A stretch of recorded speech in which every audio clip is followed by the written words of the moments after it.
Bismillahirrahmanirrahim. Alhamdulillahirabbil alamin. Allahumma shalli wa sallim ala sayyidina Muhammadin miftahi babi rahmatillah adada ma fi ilmillah salatan wa salaman daimain bidawami mulkillah wa ala alihi wa sahbihi.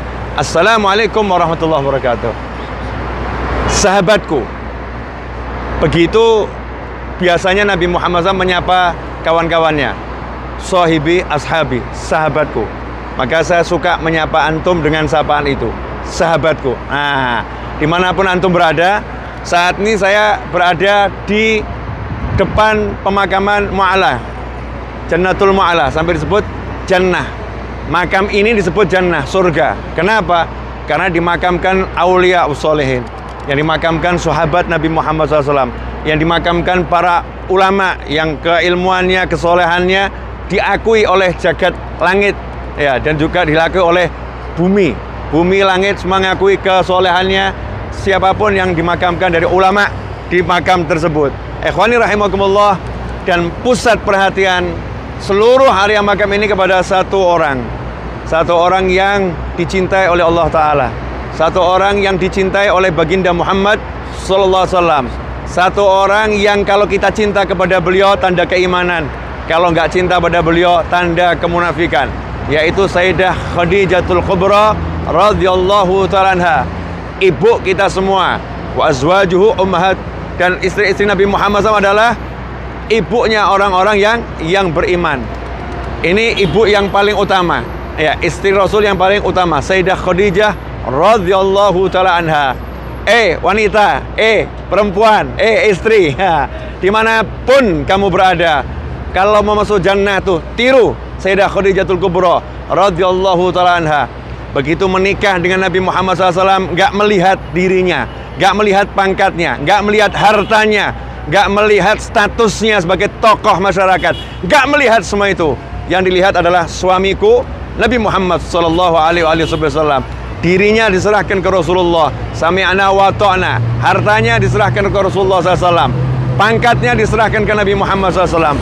Cinta yang unlimited, cinta yang nggak ada tara, cinta yang nggak ada batas, cinta yang menghilangkan diri, cinta yang memusnahkan ego, cinta yang membuat dia tidak melihat dirinya. Yang dilihat adalah kekasihnya semata, yaitu baginda Muhammad Sallallahu Alaihi Wasallam. Banyak kisah tentang Sayyidah Khadijah radhiyallahu ta'ala anha, tapi kisah yang menyedihkan adalah ketika beliau rela menemani Nabi Muhammad SAW ketika Rasulullah diboikot selama 3 tahun oleh orang-orang kafir, diboikot, nggak boleh dapat makanan dari luar di satu lembah selama 3 tahun, sampai Sayyidah Khadijah makan rerumputan, makan dedaunan, sehingga dikatakan dalam hadis sampai mohon maaf, kotoran yang keluar dari para sahabat saat itu adalah sama dengan kotoran hewan, sama dengan kotoran kambing. Ikhwani rahimakumullah. Dan setelah 3 tahun selesai pemboikotan, 3 bulan kemudian wafatlah Sayyidah Khadijah radhiyallahu ta'ala anha. Maka layak, maka pantas jika Allah pun mengatakan, sampaikan salamku kepada Khadijah radhiyallahu ta'ala anha. Ikhwani rahimakumullah, kalau Anda memang menjadi seorang istri, tiru Khadijah. Kalau Anda menjadi seorang mukminah, tiru Khadijah. Kalau Anda menjadi seorang muslim, tiru Sayyidah Khadijah radhiyallahu ta'ala anha. Bahkan kalau dahulu sebelum datangnya wahyu pada Nabi Muhammad SAW, Sayyidah Khadijah itu mempersiapkan bekal untuk suaminya.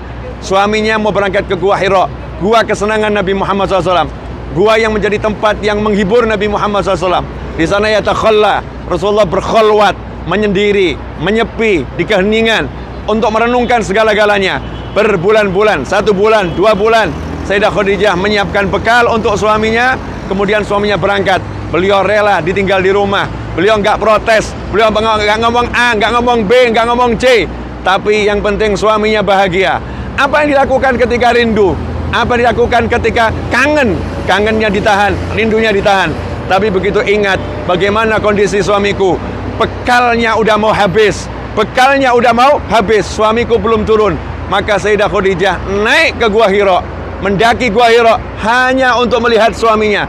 Begitu lihat suaminya dalam keadaan tenang, suaminya nyaman, bekalnya cukup, sehat, gak banyak ngomong, beliau turun ke bawah. Gak pernah mengganggu kesibukan suaminya dalam berdakwah kepada Allah Subhanahu wa Ta'ala. Hei wanita, jika engkau menjadi istri seorang dai, Jangan pernah menunjukkan dirimu di hadapannya.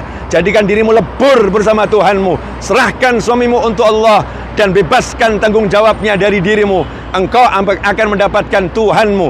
Tapi jika dirimu yang kamu pikir, akumu yang kamu pikir, maka kamu tak akan pernah menemukan Tuhanmu dalam dirimu apapun di luar sana. Na'udzubillah min dzalik. Ikhwani rahimakumullah, pelajaran yang luar biasa dari Sayyidah Khadijah di pagi hari ini mudah-mudahan menjadi teladan untuk saya khususnya dan untuk antum semua dimanapun berada. Hakadza wal afu minkum wa sallallahu ala sayyidina Muhammadin wa alihi wasallam walhamdulillahi rabbil alamin. Wassalamualaikum warahmatullahi wabarakatuh.